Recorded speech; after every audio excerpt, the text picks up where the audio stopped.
There's many things to talk about. Many things. My life over the past few days has been, not even sure of a word to describe it honestly, but actually I do know a word, and it's ideal. I tend to think idealistically because why not?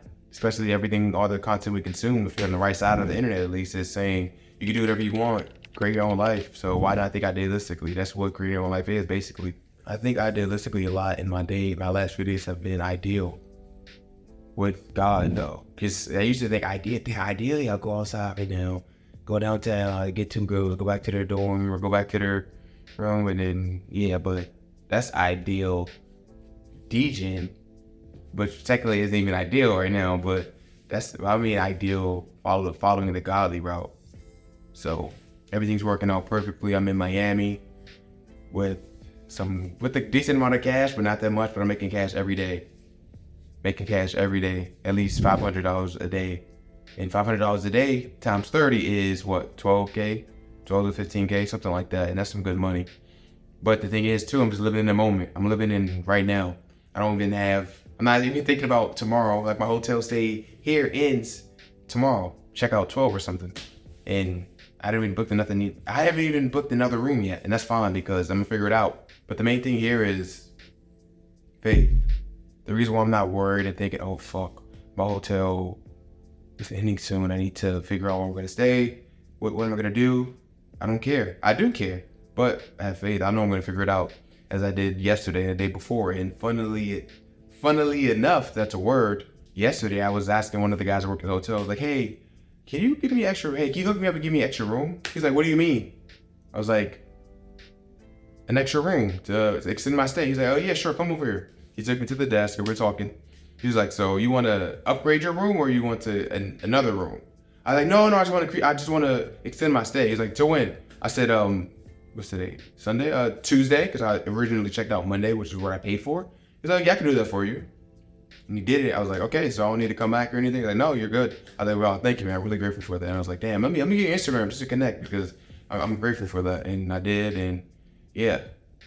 So if that makes sense, if I explain that story correctly, basically I got a free hotel stay. So that's saving me like $170 easy. And I can spend that money back with family or pay something off or whatever it is. Pay a bill that I have upcoming because it's the next month or whatever. Or just spend that money here. So I'm grateful for that. And there's many lessons in that, but the main lesson there is ask and you shall receive. All I did was ask the guy, hey, could you hook me up with an extra room? I think it's what I said, extra room. And long story short, he did it. If I never would have asked it because, oh damn, that's kind of awkward. Why would I ask him? That's embarrassing. One, who cares? And two, why would I care? I'll never see him again once I leave. And three, what's the worst thing that'll happen? He's like, no, bro, I can't do that. Or worst thing is like, no, bro, why would I do that? Well, you're broke. You need that. You need a hotel stay, bro. That's the worst thing he would do. Worst thing will happen. And even then, if he said that, that's not even bad. Who cares what he says? But the lesson there is ask, you shall receive.